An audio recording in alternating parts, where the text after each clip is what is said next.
Baik, Assalamualaikum warahmatullahi wabarakatuh. Bismillahirrahmanirrahim. Nahmaduhu wa nasta'inuhu wa nastaghfiruh wa na'udzubillahi min syururi anfusina wa min sayyiati a'malina. May yahdihillahu fala mudhillalah wa may yudhlilhu fala hadiyalah. Asyhadu an la ilaha illallah wahdahu la syarika lahu, asyhadu anna Muhammadan abduhu wa rasuluh la nabiyya ba'dah. Alhamdulillah dan alhamdulillah di tahun 2023 Allah memberikan kita nikmat yang luar biasa, nikmat iman, nikmat Islam, nikmat kesehatan, nikmat waktu luang. Nikmat-nikmat itu tidak bisa diganti dengan nikmat yang lain. Kalaulah nikmat hidayah tersebut bisa dibeli di swalayan, mungkin hanya orang-orang kaya yang hadir di sini. Tetapi kita yang duduk di sini diberikan nikmat yang luar biasa. Tanpa izinnya kita tidak duduk di sini. Dengan rahmat Allah, dengan kasih sayangnya Allah, kita diberikan kenikmatan hadir di sini. Mudah-mudahan ibu-ibu yang duduk di sini semuanya diberikan badan yang sehat, umur yang panjang, suami yang sayang, rumah tangga yang sakinah, anak yang soleh-solehah. Mudah-mudahan kita semua dikumpulkan di jannah. Amin ya rabbal alamin. Kemudian tak lupa salawat dan salam kita sampaikan kepada kekasih kita Rasulullah Sallallahu Alaihi Wasallam, di mana beliau bersabda innamal a'malu binniyat, gitu Bu. Sesungguhnya ibadah itu tergantung beberapa niatnya. Maka niat kita tanda tanya ini Bu. Kira-kira niat kita datang ke sini mau apa dan bagaimana? Tema hari ini tentang apa Ibu? Menjaga keikhlasan. Ikhlas itu letaknya di mana? Di hati. Jadi ibu-ibu yang pernah mendownload hadis arba'in, hadis 40-an, itu di hadis pertama Imam An-Nawawi menempatkan hadis tersebut di awal. Hampir semua buku beliau itu menempatkan niat itu di awal. Apa hadisnya? Bismillahirrahmanirrahim. Innamal a'malu binniyat wa innamal likulli imri'in ma nawa. Faman kanat hijratuhu lidunya. Faman kanat hijratuhu ilallahi wa rasulih fa hijratuhu ilallahi wa rasulih. Wa man kanat hijratuhu lidunya yusibuha aw imra'atin yankihuha fa hijratuhu ila ma hajar ilaih. Artinya apa Ibu? Innamal a'malu binniyat, sesungguhnya semua amal tergantung niatnya. Hadis ini sepertiga hukum Islam. Mengapa? Karena iman itu diucapkan di lisan, dibenarkan di hati, dibuktikan dengan perbuatan. Jadi ada perbuatan hati, ada perbuatan lisan, ada perbuatan badan. Niat itu perbuatan apa Bu? Hati. Jadi ketika Rasulullah Sallallahu Alaihi Wasallam menyampaikan hadis tentang innamal a'malu binniyat, itu kalimatnya binniyat, panjang Ibu. Sesungguhnya amal itu tergantung beberapa niatnya. Jadi satu amalan diniatkan banyak, silahkan. Niat hari ini saya mau ngaji, satu ya Bu ya, mau ngaji sama Bu Fatihah membahas hadis pertama, dapat pahala. Yang kedua, niatkan silaturahim. Ibu masih ingat gak silaturahim ada dua macam? Apa saja? Kalau kebanyakan ilmu lupa semua memang. Silaturahim ada dua macam. Sudah saya kasih cluenya tuh. Ada dua macam. Yang pertama silaturahim umum, yang kedua silaturahim khusus. Silaturahim umum adalah ketika kita melakukan hubungan, menyambung hubungan kepada mereka yang tidak ada hubungan darah. Teman, arisan ya Bu ya, komunitas senam misalnya, itu namanya silaturahim umum. Kalau silaturahim khusus yang mana? Yang ada hubungan darah. Ke rumah bibi, ke rumah keponakan, ipar, pulang kampung ya Bu, dengan orang tua, adik kakak, namanya silaturahim khusus. Pahalanya besaran mana Bu? Pahalanya besar yang khusus. Jadi kalau kita sukses, jangan lupa orang tua yang mendoakan, jangan lupa adik kakak yang memberikan kontribusi mensupport kita menjadi orang yang sukses. Makanya kalau lagi liburan, ingatnya pulang kampung dulu. Ibu punya kampung nggak? Nah pertanyaannya itu, punya kampung apa enggak? Kalau nggak punya ngapain pulang kampung kan gitu. Kampungnya siapa yang kita datangi? Saya orang sini, tapi suami saya orang Cirebon, jadi saya pulang kampung ke kampung mertua. Silaturahim apa tuh Bu? Khusus. Kalau silaturahim khusus, bawa buah tangan, oleh-oleh, dapat pahala 2 Bu. Pertama pahala sedekah, kedua pahala silaturahim. Nah ini yang menjadi masalah juga Bu. Silaturahim itu kadang-kadang, mohon maaf ya Bu, kita ini kan manusia yang unik. Untuk silaturahim saja itu ulama membagi 3 kelas. Untuk silaturahim saja itu manusia itu bermacam-macam. Maka ulama membagi 3. Apa yang pertama? Yang pertama wasil. Orang yang rajin nyambung silaturahim namanya wasil. Tulisannya wasilun. Orang yang nyambung silaturahim, rajin. Orang tersebut nggak didatangi dia tetap silaturahim. Insya Allah orang tersebut umurnya panjang, rezekinya berkah. Kita termasuk kayak itu bukan Bu? Insya Allahnya nggak pede. Insya Allah. Kelihatan ya. Nah yang kedua yang mana? Jangan-jangan kita nomor 2. Kalau nomor 2 namanya mukafiun. Mukafi itu sekedar membalas. Kalau kakak kita datang, kita datangi lagi. Kalau adik kita datang, kita datangi lagi. Sekedar membalas namanya mukafi. Bu, kita ke rumah abang yuk. Ngapain abang gak pernah ke rumah kita, ngapain kita ke rumah dia? Nah pernah begitu Bu? Tuh kalau ini jawabannya pede banget, pernah. Beda sama yang tadi gitu. Jadi kalau misalnya Bu kita ke rumah Pak Lurah yuk, Pak Lurah gak pernah ke rumah kita, ngapain kita ke rumah dia gitu. Tapi kemarin dia ke rumah kita, yang bener iya, berapa kali dia datang? Sekali. Ya udah kita ke rumah dia sekali aja. Nah itu mukafi namanya. Banyak banget manusia yang di level ini nih Bu, di level 2. Bukan hanya kehadirannya, oleh-olehnya juga ditanya. Bu, kemarin kakak ipar datang ke sini, tumben, bawa apa dia ke sini? Bawa jeruk 1 kilo. Ya udah kita ke rumah dia bawa jeruk juga 1 kilo gitu. Sampai buah tangannya juga ditandain sama dia. Berapa kali dia datang ke rumah kita? Baru 2 kali. Ya udah kita udah sekali kan, tinggal sekali lagi gitu. Tuh mukafi namanya Bu. Sekedar membalas. Kemarin abang kesini bawa apa? Bawa hongguan isi rengginang. Ya udah kita bawa hongguan isi peyek gitu Bu. Nggak mau lebih, nilainya tuh nggak mau. Itu mukafi namanya. Kalau orang yang awal yang memulai namanya apa Bu tadi Bu? Wasil. Ingetin ya Bu. Di sini ingat, pas pulang ke Sandung lupa semuanya. Wasil, mukafi yang kedua. Yang ketiga apa? Qati'un. Wasilun, mukafiun, qati'un kalau bahasa Arabnya. Jadi wasil yang nyambung, yang rajin, silaturahim, tuh namanya wasil Bu.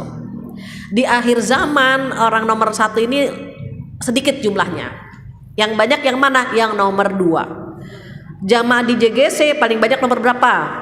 Nomor 2. Dari jawabannya sih Bu tadi, dari jawabannya. Pas pernah nggak pernah gitu ya, pede. Pas ditanya nomor 1, apa nomor 1? Insya Allah. Jadi tergantung nih. Jadi itu ya Bu. Nomor 1, nomor 2 boleh. Nomor 3 jangan. Kenapa nomor 3 disebut sebagai qati', orang yang memutus hubungan silaturahim? Apa kata Rasulullah? La yadkhulul jannah qati'. Tidak akan masuk surga orang yang memutus hubungan silaturahim. Na'udzubillah. Bagaimana orang yang qati' ini? Orang lain datang dia nggak balas, ngebales aja enggak Bu. Apalagi nyambung, membalas saja tidak. Kalau nomor 1 kan nggak peduli dia mau dikunjungi kek atau tidak, dia datang. Kalau nomor 2 masih perhitungan kan Bu, kalau kamu datang saya datang, kamu enggak saya enggak juga. Kalau nomor 3 udah enggak ada hubungan sama sekali Bu, benar-benar diputus. Nah yang memutus hubungan ini diantaranya penyakit hati. Maka Allah subhanahu wa ta'ala berfirman, a'udzubillahi minasyaitonirrajim, alladzi khalaqal mauta wal hayata liyabluwakum ayyukum ahsanu amala. Jadi ketika Allah menyampaikan ayatnya di surat Al-Mulk ayat 2, dia yang menciptakan mati dan yang menciptakan hidup. Tujuannya apa? Liyabluwakum ayyukum ahsanu amala. Mana amal kamu yang paling bagus. Nah itu amal yang paling bagus itu 2 syaratnya, enggak banyak-banyak Ibu, cuma 2 syaratnya. Yang pertama niatnya benar untuk Allah saja. Yang kedua caranya benar sesuai yang diajarkan Rasulullah. Kalau niatnya benar, caranya tidak benar, amalnya enggak naik ke atas, enggak naik ke langit. Niatnya benar, caranya enggak benar, enggak naik juga. Dua-duanya harus ada. Maka hari ini menjaga keikhlasan, harapannya apa? Amal kita diangkat ke langit semuanya. Contoh, katanya kalau nggak pakai contoh ibu-ibu ngambang, maksudnya apaan sih gitu ya. Contoh gini, kita sholat subuh berapa rakaat Bu? 2. Yang diajarkan Rasulullah 2. Kita ikhlas banget 3 rakaat, diterima nggak? Enggak. Ya Allah, masa cuma 2 rakaat? Saya ikhlas ya Allah sholat subuh 3 rakaat, diangkat nggak? Enggak. Atau sholat subuhnya betul 2 rakaat, tapi karena mertua nginep. Ya mertua nginep lagi deh, jadi sholat subuh. Biasanya nggak sholat subuh dia, pas ada mertua langsung dikencengin Allahu Akbar. Biar mertuanya denger dia sholat subuh. Dapat pahala nggak Bu? Enggak. Jadi niatnya harus benar, caranya juga harus benar. Nah yang niat ini pekerjaan hati, maka kata Rasulullah fa innamal a'malu binniyat wa innamal likulli imri'in ma nawa. Jadi setiap individu tergantung niatnya. Kronologis hadis ini, jadi kalau Al-Quran namanya asbabun nuzul, kalau hadis namanya asbabul wurud. Waroda jadi wurud, kalau nuzul nazala. Asbabun nuzul, kronologis turunnya ayat itu gitu ya Bu. Kalau ini kronologis turunnya hadis ini, adanya hadis ini, ada seorang wanita bernama Ummu Qais. Ummu Qais ini ditaksir sama seorang pria. Artinya apa? Pria ini pengen banget nikah sama Ummu Qais, tapi Ummu Qais bikin persyaratan. Saya mau menikah dengan kamu kalau kamu hijrah gitu. Hijrah bersama Rasulullah Shallallahu Alaihi Wasallam. Akhirnya pria ini hijrah agar bisa menikah dengan Ummu Qais. Berita ini sampai kepada Rasulullah Shallallahu Alaihi Wasallam. Ya Rasulullah, ada seorang pria hijrah karena agar bisa menikah dengan Ummu Qais gitu. Akhirnya apa? Rasulullah bersabda hadis ini, innamal a'malu binniyat. Makanya ada beberapa ulama yang membolehkan niat puasa, misalnya puasa Senin Kemis, didouble dengan bayar qodok puasa. Ibu wajahnya ada yang belum bayar puasa nih, tinggal 2 bulan lagi Bu. Jangan sampai SKS, sistem kebut Sya'ban, bulan Sya'ban baru pada bayar, jangan. Kalau bisa mumpung musim hujan bayar qodok. Kenapa? Adem, enak, nggak lapar, nggak haus tapi lapar mulu gitu ya. Jadi kalau puasa bayar qodok plus didobel dengan Senin Kemis boleh nggak? Ada ulama yang membolehkan. Yang nggak boleh yang mana? Puasa Syawal saja. Kalau puasa Syawal nggak boleh didobel dengan qodok. Puasa sunnah yang lain silahkan. Perbedaannya begini Ibu, mohon maaf. Kalau kita puasa sunnah, niat puasa sunnah, tiba-tiba ada yang ngasih tahu Mbak, hari ini kan ada arisan, makan-makan bareng. Ya saya niat puasa sunnah, udah batalin aja, boleh dibatalin. Atau misalnya Bu nggak kemana-mana kan, nggak ibadah yuk, ya Allah astagfirullah lagi sunnah puasa. Ibu ketawanya geli banget, kayaknya pernah digituin deh. Ya ayah saya lagi puasa sunnah, sunnah kan gitu, boleh batalin tuh Bu, batalin ayah mau ibadah sunnah boleh. Tapi kalau diniatkan bayar kodok nggak boleh Bu. Makanya kalau niatnya bayar kodok harus bilang sama suami, ayah besok saya mau bayar kodok. Kalau ayah pengen ibadah sekarang malam ini, besok nggak, jangan diotak-atik gitu. Oh besok bayar kodok, kenapa? Masih banyak punya utang. Jadi kalau niatnya kodok tidak boleh dibatalkan.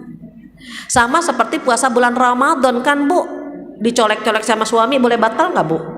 Nggak boleh. Kalau batal bayar kafarat. Berapa Bu? Kafaratnya berapa? Kafaratnya bayar puasa 2 bulan berturut-turut. Sebulan aja kalah, gimana 2 bulan?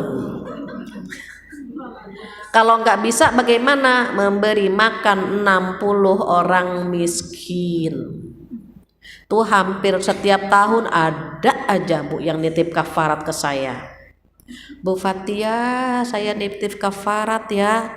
Saya bilang kenapa sih Mbak siang-siang melakukan hubungan intim? Biasa Bu, taat sama suami, itu alasannya. Saya bilang taat sama suami selama tidak melanggar Allah. Kalau sudah melanggar Allah nggak ada kalimat taat di situ. Iya Bu, tapi dia pengen banget Bu. Saya digombalin terus, dicecer kemana-mana dicecer. Akhirnya dibatalkanlah puasanya. Saya bilang harus bayar kafarat. Karena dia tidak mampu berpuasa 2 bulan berturut-turut, maka dia mengambil untuk memberi makan, mengambil pendapat kedua Bu. Pilihan kedua yaitu memberi makan 60 orang miskin. Jadi 60 orang miskin dikali 30.000, nasi kotak 25.000 tambah kolaknya jadi 30.000 kali gitu Bu, 60. Itu dari suaminya saja, istrinya juga bayar 2. Kan istrinya juga mau, kecuali kalau istrinya diperkosa. Kalau istrinya diperkosa bayar yang bayar suaminya saja. Makanya jangan, ibu kalau mau nikahin anak jangan mendekati Ramadan. Ibu akan jagain gawang terus. Anak baru megang bantal udah imsak, kesian Bu. Jadi jangan sampai buat acara pernikahan menjelang Ramadan, kasihan anak-anak kita.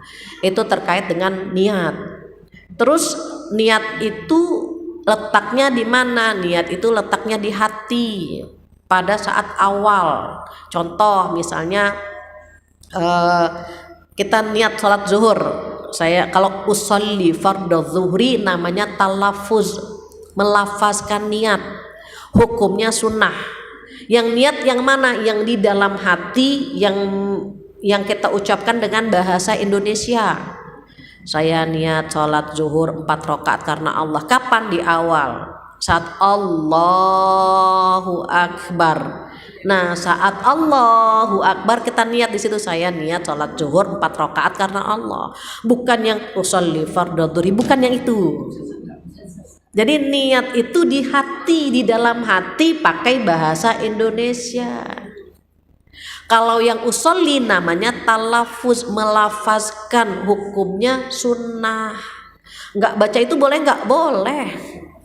Sama halnya nawaitu, kita puasa nih Bu, nawaitu sauma ghadin gitu kan, itu kan kita lapaskan. Tapi yang niat yang mana? Yang di dalam hati, saya niat puasa esok hari di bulan Ramadan karena Allah misalnya. Yang di dalam hati, itu yang disebut dengan niat. Makanya niat itu pakai bahasa Indonesia, pakai bahasa ibu. Orang Jerman ya pakai bahasa Jerman, orang Inggris ya pakai bahasa Inggris gitu, pakai bahasa ibunya. Itu niat gitu ya Bu ya. Jadi kata Rasul apa? Barang siapa yang niatnya untuk Allah dan Rasulnya, dia akan mendapatkan pahala. Tapi kalau dia niatnya karena wanita yang akan dinikahi atau karena dunia, ya dia dapat dunia saja. Makanya terkait dengan niat ini ada amalan duniawi, amalan dunia, tapi bernilai akhirat. Amalannya dunia tapi bernilai akhirat. Apa contohnya? Shopping, belanja. Ibu kan paling suka belanja kan setiap bulan. Nah, tapi karena belanjanya untuk kebutuhan rumah tangga kita, maka nilainya nilai akhirat. Ya Allah, saya mau beli beras, saya mau beli minyak untuk kebutuhan anak-anak dan keluarga saya. Mudah-mudahan rezeki saya berkah gitu. Itu ya, walaupun kelihatannya bawa troli sambil cuci mata larak lirik gitu kan Bu. Udah tahu padahal beras sebelah kiri, kenapa kita ke kanan? Itu sebetulnya Bu. Kadang-kadang tulisannya beras yang dibeli rice cooker, tulisannya teh yang dibeli cangkir, tuh mama begitu. Jadi kalau misalnya kita kelihatannya aktivitas dunia tapi niatnya untuk akhirat, maka bernilai pahala. Sementara aktivitas akhirat kalau niatnya dunia cuma dapat dunia saja. Sholat akhirat kan Bu, baca Quran, tetapi niatnya untuk mendapatkan pujian, maka dia hanya mendapatkan pujian saja, nggak dapat pahala. Itu yang membuat niat tersebut mendapatkan posisi yang agak sulit ya Bu. Beda tipis antara ikhlas dengan ria, beda tipis tuh Bu. Terus bagaimana ciri-cirinya? Nah, ciri-ciri ikhlas ada 3. Yang pertama, tidak terpengaruh dipuji ataupun dicela, nggak ngaruh buat dia. Misalnya kita lagi baca Quran nih Bu. A'udzubillahi minasyaitonirrajim. Bismillahirrahmanirrahim. Suara kita pelan. Tiba-tiba di samping ada yang bilang gini, Masya Allah, itu suaranya bagus banget. Wah itu langsung kenceng Bu. Pengaruh nggak tuh Bu? Pengaruh, karena dipuji dikerasin suaranya. Atau dibalik, ngajinya lagi kenceng, A'udzubillahi minasyaitonirrajim, Bismillahirrahmanirrahim. Ih, suara siapa sih jelek banget. Wal asri innal insan. Jadi pelan Bu. Pengaruh gak Bu? Pengaruh, karena ada celaan maka dia mengurangi suaranya. Itu ciri-ciri ikhlas tuh gak ngaruh gitulah. Kalau bahasa paling gampangnya gini, dipuji tidak melayang, dicaci tidak tumbang, tidak memikirkan komentar orang, hanya berharap redho dari Allah yang Maha Penyayang. Tuh ikhlas tuh begitu. Susah nggak Bu? Susah. Mau kemana ibu-ibu? Mau ngaji di JGC? Oh ngaji tiap bulan. Iya. Kok nggak pinter-pinter ya? Ya Allah Bu. Dibilang nggak pinter-pinter, besok nggak datang.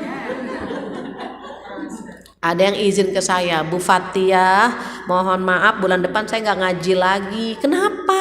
Saya tanya. Abis Bu katanya saya kok nggak pinter-pinter ngaji tiap bulan. Yang ngaji aja nggak pinter-pinter, apalagi yang nggak ngaji. Kan gitu Bu, cuek aja udah dateng. Masalahnya perempuan terkadang nggak enakan ya Bu. Kalau ngaji jawabnya malu-malu, takut dibilang solehah. Bu mau kemana? Ngaji. Apaan? NGAJI. Orang suruh ngejak dulu NGAJI. Ya Allah. Mau ngaji, bilang aja ngaji. Mau ngaji ikut yuk gitu. Kalau dia ikut ternyata dia dapat hidayah, ibu dapat pahala tanpa dikurangi sedikit pun. Coba tuh Bu. Ajak teman-teman ngaji. Ngaji yuk tiap hari Sabtu pekan pertama sama Bu Fathia. Biasanya pekan pertama Bu, tapi untuk tahun ini, untuk bulan ini saya undur kedua karena saya ngantar anak ke pesantren kemarin. Terus ibu-ibu juga kayaknya masih pada liburan gitu ya, di fotonya pada di mana-mana nggak jelas. Ada yang di gunung, di sungai, di dapur.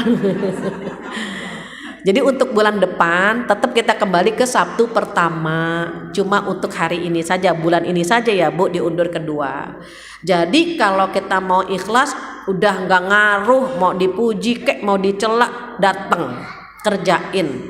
Sama misalnya mau duha nih Bu, setan lebih licik daripada yang kita bayangkan.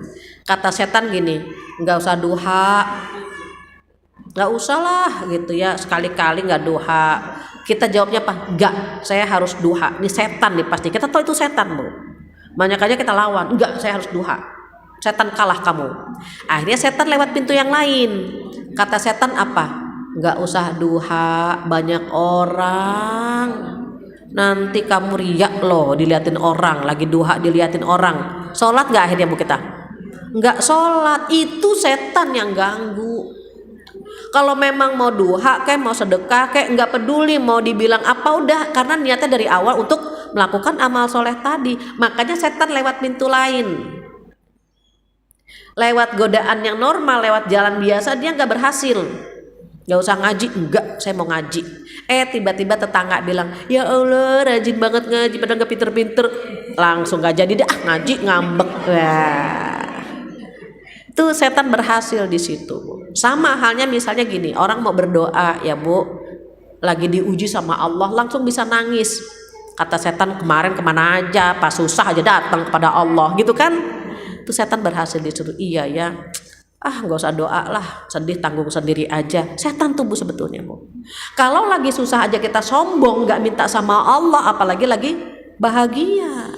Jadi setan itu akan menghancurkan kita dari semua pintu sehingga kita jauh dari Allah. Maka hati-hati, jangan karena manusia. Kalau tujuan kita Allah, Allah saja dulu. Allah, Allah, Allah. Allah dulu, Allah lagi, Allah terus gitu. Tutup pintu setan sehingga tidak bisa menggoda kita di pintu nomor 1. Oke ya Bu, ciri yang pertama tidak terpengaruh dipuji maupun dicela. Yang kedua apa? Yang kedua mengharapkan balasan dari Allah saja. Mengharapkan balasan dari Allah saja. Kita pernah nolong orang kan Bu, tiba-tiba orang itu lupa. Mbak, waktu itu yang saya antar Mbak. Yang mana, kapan? Saya gak pernah diantar deh. Situ siapa? Ya Allah, langsung sakit hati kita Bu. Ya Allah, yang Mbak kesasar tuh, yang Mbak kesasar kan saya nganterin, ya Allah Mbak misalnya gitu. Nggak peduli, oh ya nggak apa-apa Mbak, lupa, saya juga kadang-kadang lupa kok gitu. Udah nggak, astagfirullahaladzim ya Allah, astagfirullahaladzim. Kenapa kita sering kecewa? Karena mengharapkan dari manusia. Setiap mengharapkan dari manusia atau dari amal tersebut kita akan kecewa Bu. Kita ngejemput rezeki, udah kerja keras, ternyata rezekinya kita nggak dapat. Kecewa nggak Bu? Kecewa. Kalau kita menjemput rezeki, lakukan dengan maksimal, serahkan hasilnya sama Allah saja. Ya Allah, udah banting-banting tulang, ya Allah, nggak dapat apa-apaan. Kecewa nggak Bu? Kecewa. Kita ikhtiar saja jemput rezeki. Nominalnya serahkan sama Allah, bukan sama kerjaan kita. Ya Allah, berangkat pagi pulang malam cuma dapat segini, astagfirullah gitu Bu. Kita kecewa karena mengandalkan amal tersebut, mengandalkan pekerjaan tersebut. Kita jemput saja, nominalnya Allah. Kalau bukan Allah yang ngasih rezeki, mau siapa lagi Bu? Ada yang ngambek, menjemput rezeki ngambek. Bu Fatih, saya nggak mau jualan lagi. Kenapa? Banyak banget yang ngikutin. Saya jualan baju, banyak banget yang ngikutin. Sebel. Gak apa-apa orang ngikutin pekerjaan kita, orang niru pekerjaan kita. Rezeki gak ada yang bisa niru karena milik Allah. Ada ibu tahu yang tukang kopi keliling yang pakai sepeda? Itu Masya Allah, kayaknya nyantai banget, kemudian nongkrong di bawah pohon gitu ya Bu ya. Ternyata orang ada yang nyari, bang sini, satu kantor mesen. Itu padahal kerjanya kayaknya ringan, dapatnya per hari bisa 100 lebih. Ada yang bontang-banting tulang berjam-jam, dapatnya cuma 50.000, 30.000. Yang ngasih siapa? Allah. Maka jangan pernah berharap sama manusia, jangan juga berharap sama pekerjaan itu. Udah serahkan sama Allah. Kewajiban kita duit, masih ingat Bu duit Bu? Apa Bu duit? Doa, usaha, ikhtiar mulu inya. Ikhtiar sama usaha kan sama. Ikhlas, doa, usaha, ikhlas, baru hasilnya tawakal kepada Allah. Ngaji, doa ya Allah Rabbi zidna ilma, atau doa Allahumma anfa'na bima 'allamtana wa 'allimna ma yanfa'una, doa tuh Bu. Terus ikhtiar deh Bu, ambil buku, catet tuh Bu. Ciri-ciri orang besar mencatat apa yang dia dapat. Kita kalau dapat ilmu seperti dapat sembelihan, dapat sapi gemuk gitu Bu. Terus kita ikat di pohon, ikatnya kenceng. Nanti pas keluarga kumpul, sembelih deh tuh sapi, dagingnya bisa dinikmati bareng-bareng. Tuh ilmu begitu sebenarnya. Kalau kita dapat ilmu, kita catat, tapi nyatetnya di selembaran kertas. Disangkanya nggak kepake, dibuang tuh catatan. Sama seperti dapat sapi, tapi nggak diikat sapinya. Ayo anak-anak kita makan daging sapi, mana bunda sapinya? Kabur sapinya. Ilmu itu nggak pernah basi. Kita mencatat tahun 20 tahun yang lalu akan sama. Hadis arba'in akan sama, 20 tahun yang lalu akan sama bunyi hadisnya seperti itu. Ilmu nggak pernah basi. Makanya kenapa harus diulang-ulang biar hafal. Ibu kalau lagu kenapa hafal? Karena diulang-ulang. Lagu diulang-ulang hafal, ilmu juga demikian. Maka ada pepatah mengatakan al-ilmu sayyidun wal kitabatu qayyiduhu qayyid suyudaka bil hibalil wathiqah. Apa artinya? Ilmu itu binatang buruan dan tulisan itu adalah ikatannya. Ikatlah binatang buruan kamu dengan kuat gitu. Jadi catat. Nah kalau kita nggak nyatet, simpen. Ada yang jiping, ngaji kuping, ada yang jiro, habis ngaji ditaro, udah wassalam udah. Bulan depan ketemu lagi, lupa lagi, gitu ya Bu. Nah, maka yang kedua tidak mengharapkan balasan dari manusia kecuali dari Allah saja. Enak deh Bu kalau berharap sama Allah deh Bu ya. Even orang tidak membalas, Allah akan mengirim orang lain untuk membalas kebaikan kita. Jadi jangan berharap dari dianya, padahal dia kita pernah tolong loh. Jangan berharap dari dia. Allah punya cara membalas kebaikan kita dengan mengirimkan orang lain. Enggak harus dari dia Bu. Jadi kalau kita pernah kecewa pasti karena berharap dari manusia. Kita perbaiki di 2023 bagaimana caranya agar kita tidak kecewa. Jangan mengharap balasan dari manusia. Itu ciri-ciri yang kedua. Yang ketiga apa? Yang ketiga tidak mengharapkan balasan di dunia. Balasannya di mana? Di akhirat. Jadi kalau kita mau ikhlas, ya udah di dunia nggak dibalas nggak apa-apa. Di akhirat pasti tidak disia-siakan. Nah mohon maaf ini ada poin yang akan saya sampaikan. Ibu masih ingat gak Imam An-Nawawi berkata model ibadah manusia ada 3 kelas. Ibu masih ingat gak? Catatannya masih ada gak? Ya udah ganti tahun, ganti buku lagi, silakan. Jadi Imam An-Nawawi berkata model ibadah kita ada 3 kelas. Kadang-kadang nomor 1, ikhlasnya kita seperti seorang hamba sahaya. Bagaimana hamba sahaya? Takut sekali sama majikannya kan. Nah, kita bilang Mbak, misal ada tuannya, kamu harus nyiram, kamu harus dikerjain gak Bu? Dikerjain. Gak usah jauh-jauh seorang hamba sahaya, Mbak aja di rumah kan begitu. Mbak nanti tolong ya Mbak ya pohon disiram, iya Bu. Tolong masakin ini ya Mbak, semur, iya Bu. Nurut kan Bu? Ada nggak Mbak? Bu, Mbak tolong masakin semur. Ibu nyuruh saya, ibu nyuruh saya. Ibu aja kerja sendiri, dipecat nggak Bu? Jarang. Makanya kita ketika menjalankan perintah Allah, kadang-kadang ikhlasnya seperti seorang hamba sahaya. Sesekali misalnya kita lagi tidur Bu, terdengar adzan subuh, Allahu Akbar, Allahu Akbar. Kita berani nggak gini? Sekali-kali nggak sholat, berani nggak Bu? Nggak berani. Tidak beraninya itu, takutnya itu tuh kelas 1. Kenapa? Ibadahnya seorang hamba yang level paling rendah adalah takut. Seperti seorang hamba sahaya yang takut sama majikan. Kita takut sama Allah Bu. Disuruh selingkuh, Mbak selingkuh yuk Mbak yuk. Cuma cium-ciuman aja, jangan melakukan yang enggak takut kan Bu? Takut. Mbak, kita membunuh dia yuk, Mbak bagian kaki, saya bagian leher. Enggak berani. Kenapa? Takut. Makanya kalau ada laki-laki mulai menggoda, tiba-tiba WA kita, udah makan say, jangan dijawab. Udah say, dijawab lagi, saya. Nenek-nenek juga banyak yang selingkuh Bu sekarang Bu. Ngeri. Jadi kenapa ada kasus yang viral kan Bu, mertua selingkuh sama menantu? Ibu langsung, iya, kayaknya dikepoin banget gitu ya.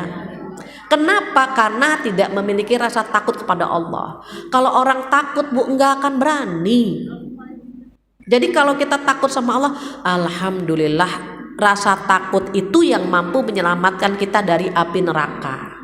Tuh ya Bu, kelas berapa Bu? Kelas 1 ibadah kita seperti seorang hamba sahaya. Naik Bu ke kelas 2. Kata Imam An-Nawawi, model ibadah yang kelas 2 adalah seperti seorang pedagang. Pedagang mau dapat apa Bu? Untung. Kita mau dapat pahala atau mau dapat surga, boleh nggak Bu? Boleh. Ibadahnya seorang hamba, ikhlasnya seorang hamba seperti seorang pedagang. Mau dapat pahala, mau dapat surga, boleh Bu. Bahkan Allah yang menyebutnya apa Bu? A'udzubillahi minasyaitonirrajim. Wasari'u ila maghfiratin min rabbikum wa jannah. Bergegaslah kepada ampunan dan kepada surga. Tuh disuruh ngejar surga Bu. Jadi kalau misalnya kita ibadah karena mau dapat surga, boleh Bu? Boleh. Itulah kita kelas 2. Paling banyak ibadah kelas 2 kapan? Pada saat bulan Ramadan. Iya kan Bu? Ibu Ramadan kenapa rajin banget? Pahalanya itu. Ngaji kita ngantuk-ngantuk, kita jabanin kan Bu. Walaupun tilawah ngebet mulu, berapa halaman lagi sih ya Allah. Tapi pengen khatam gitu kan Bu, pengen dapat pahala. Boleh gak sih Bu? Selama untuk Allah boleh. Itulah ibadah yang di kelas 2, ibadahnya seperti seorang pedagang, mau dapat pahala dan mau dapat untung, mau dapat surga, boleh. Terus yang paling keren yang mana? Yang paling keren yang kelas 3. Ibadahnya seperti orang merdeka, bebas ya. Bukan karena pengen dapat pahala, bukan karena takut. Terus kenapa? Karena bersyukur kepada Allah Subhanahu wa taala. Itu nomor 3. Jadi misalnya kita jalan-jalan ya Bu, kita jalan-jalan nih, Masjid JGC, jalan-jalan ke puncak, naik mobil bis bareng-bareng, tiba-tiba remnya blong, nah dol remnya. Ibu kalau naik mobil nggak ada remnya gimana coba? Takut kan? Itu mobil bis nabrak apa aja, pontang-panting, tiba-tiba jeblok nabrak pohon. Kita lihat, ya Allah, sebelah kanan ada yang meninggal, sebelah kiri ada yang berdarah-darah. Kita lihat tubuh kita selamat, sehat, tanpa cacat. Apa yang akan kita lakukan? Langsung sujud syukur kepada Allah Subhanahu wa taala. Pada saat sujud karena pengen dapat pahala enggak Bu? Enggak. Pada saat sujud karena takut sama Allah? Enggak. Lewat udah Bu. Ya Allah, hamba selamat ya Allah, langsung sujud. Pada saat sujud itu karena bersyukur kepada Allah Subhanahu wa taala. Kita sering Bu begitu tuh, sering dapat rezeki, ya Allah alhamdulillah dapat rezeki, langsung kita sedekah. Sering kan Bu pada saat sedekah apa karena pengen dapat pahala? Lewat Bu udah Bu. Apa karena takut? Nggak sedekah juga nggak apa-apa kan, tapi kita melakukannya begitu tuh. Nah itu udah level paling tinggi tuh Bu, kelas 3. Tapi kata setan apa? Jangan lama-lama di kelas 3, turun, diturunin, ditarik kita ke kelas 2 Bu. Sudah kelas 2 ditarik lagi ke kelas 1. Makanya kita banyak banget ibadah karena didasari rasa takut. Nah terus kalau misalnya begitu ikhlas nggak? Itulah ikhlasnya seorang hamba. Jadi karena kita rasa takut sama Allah, kita berani melakukan ibadah. Kita nggak berani ninggalin kan gitu Bu. Ngaji ke sini misalnya pengen dapat pahala. Ibu pengen dapat pahala, ngaji dapat pahala, enak loh duduk di pengajian. Orang yang duduk di pengajian itu namanya akan dihafal sama malaikat, Ibu. Karena Allah menyebut nama kita satu persatu, dari yang pertama datang sampai yang terakhir sebelum doa penutup majelis, nama itu masih tercantum. Besok dia ngaji lagi, namanya kesebut lagi. Apa Allah nggak hafal, Bu? Pasti hafal. Ya Allah, dia lagi yang datang. Ya Allah, dia lagi yang disebut. Enak kan, Bu? Ketika kita ingin mendapatkan kenikmatan nama kita disebut gitu, Bu. Ketika kita ingin mendapatkan pahala dengan duduknya di majelis ilmu, kita berada di kelas berapa, Bu? Ibu, saya di sini aja Ibu udah lupa gimana saya pulang. Kelas 2. Kan pengen dapat pahala tadi. Kata Ibu, kita kelas berapa tahu. Ketika kita takut dosa nih, Bu, ngaji yuk. Ngaji, habis saya belum tahu cara baca Al-Quran yang bener. Takut dosa, kalau baca Qurannya salah-salah, ada takutnya tuh, Bu. Kalau ngaji kan kita jadi tahu mana yang bener, mana yang salah. Karena kita pengen dapat kesempurnaan, takut salah, kita ngaji. Nomor berapa, Bu? 1. Intinya kalau takut nomor 1. Pengen dapat pahala, pengen dapat surga.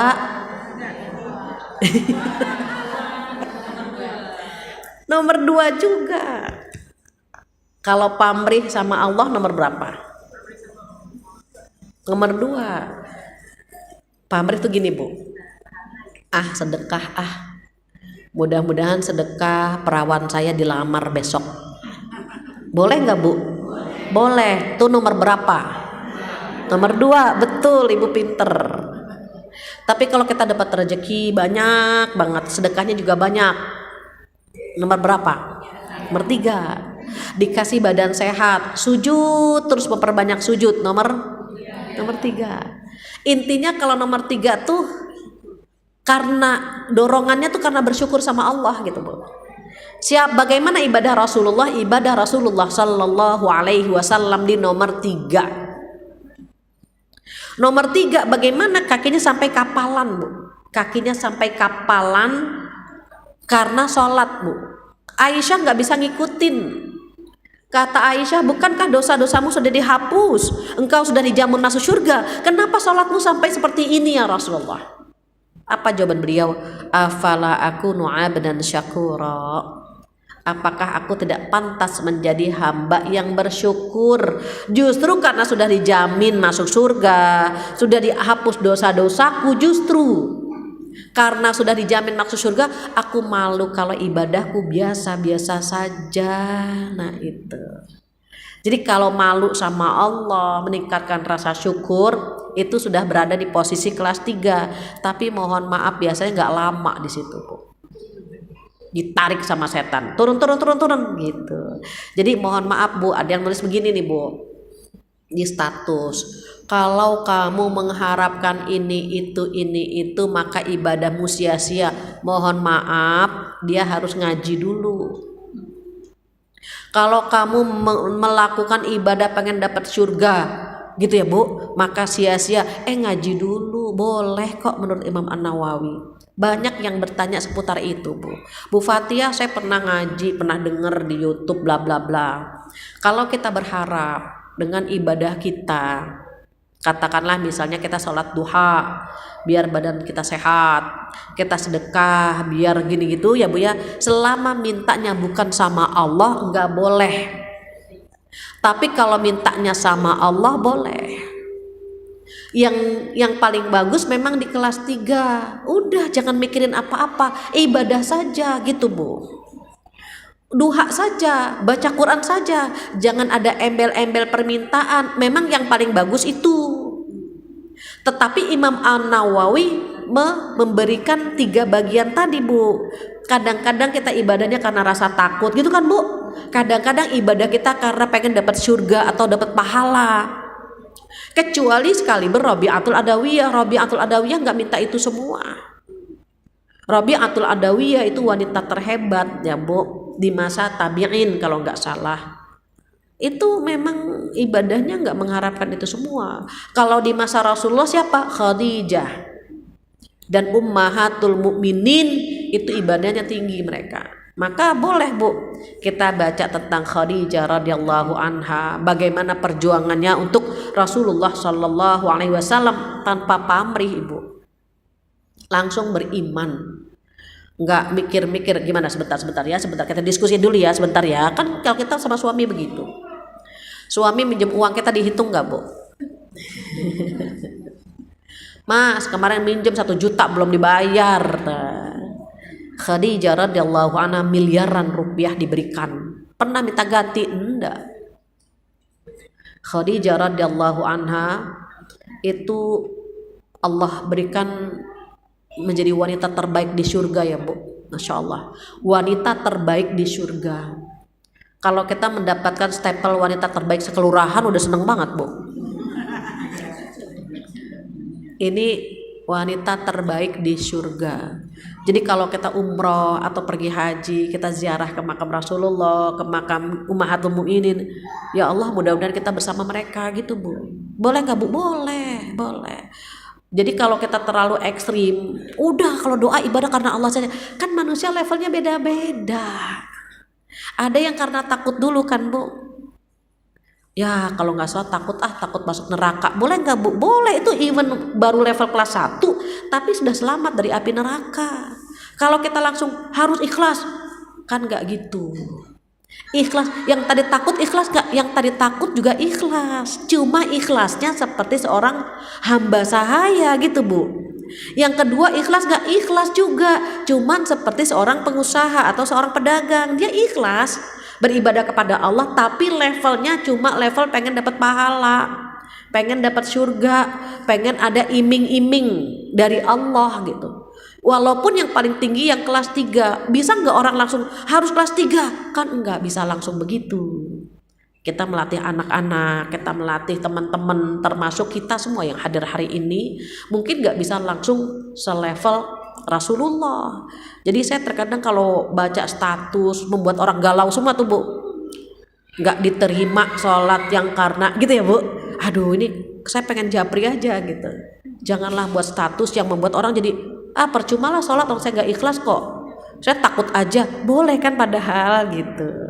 Ada yang nanya, Bu Fathia saya sholat tapi pikiran saya kemana-mana, boleh nggak Bu? Boleh. Sholat pikiran kemana-mana lebih baik daripada kemana-mana nggak sholat. Iya kan Bu? Setiap sholat kita pikiran kemana-mana kan Bu, baru Allahu Akbar, ntar siang masak apa ya. Iya kan Bu? Di kulkas adanya apaan sih? Ikan apa ayam? Allahu Akbar. Ayam ada. Sami Allah liman hamidah. Pastikan Bu pikiran kita kemana-mana. Ini ayam enaknya digoreng apa disemur? Allahu Akbar. Gitu kan Bu. Kemana-mana pikiran kita, boleh nggak Bu? Boleh. Namanya kita baru kelas itu, yang penting sholat gitu. Misalnya percuma sholat pikiran kemana-mana, akhirnya dia nggak sholat, dosa nggak Bu kita Bu? Dosa. Jadi percuma, jangan ada kalimat percuma. Buat orang-orang yang baru belajar, baru hijrah, baru berubah, itu diapresiasi. Mbak saya pakai jilbabnya masih miring-miring, nggak apa-apa udah bagus kok gitu. Mbak saya baru pakai jilbab tapi belum bisa pakai kaos kaki, nggak apa-apa, bulan depan kita beli kaos kaki bareng-bareng gitu Bu. Ini Mbak saya belum bisa pakai kaos, percuma kalau pakai jilbab nggak pakai kaos kaki, percuma. Akhirnya besok dia buka jilbab. Iya kan Bu? Jadi kalimat percumanya dikurangi. Ikhlas ini permainan hati. Ikhlas itu permainan hati, hanya kita sama Allah yang tahu. Jadi kita hanya menyampaikan cara membawa gini Bu. Misalnya nih kue tar. Kue tar kan bagus tuh Bu. Kue tar itu kan ada tulisan selamatnya, ada bunganya gitu ya Bu. Kita pesen kue tar. Tiba-tiba yang bawa kue tar itu jalannya rusak, motornya kucrak gitu Bu. Itu tuh lilinnya pada kemana tahu kan Bu? Sampai kepada pemiliknya protes nggak Bu? Ya kue tarnya kok pada begini, kok bunganya pada hancur, ini lilinnya pada kemana gitu kan Bu? Tapi kalau yang bawanya pelan-pelan ini karena kewetar ini pelan-pelan dia bawa sampai kepada pemiliknya biar bagus, biar bisa diterima gitu. Ayat Allah indah, hadis Rasulullah indah. Bawanya pelan-pelan agar sampai ke penerimanya dengan indah. Ada yang bawa hadis, bawa ayat percuma gitu-gitu Bu ya. Keras, kira-kira sampai kepada pendengarnya gimana? Nah, kayak gitu. Anak kita bertanya, Bunda aku tadi sedekah cuman 10.000, kata temanku sedekahnya 10.000, nih aku nih 20.000 percuma tuh 10, akhirnya dia nggak sedekah, kasihan kan gitu. Nanti bulan Ramadan sebentar lagi, Idul Adha sebentar lagi, bagaimana kita support anak-anak. Pertama itu tanamkan rasa takut kepada Allah, itu pertama. Karena kalau dia punya rasa takut sama Allah ibu, kemanapun dia pergi dia akan menjaga agama Allah. Itu pertama. Baru yang kedua kita kasih tahu, nak, kalau kita pengen jadi orang sukses, kita minta sama Allah. Nah itu kelas 2 tuh Bu.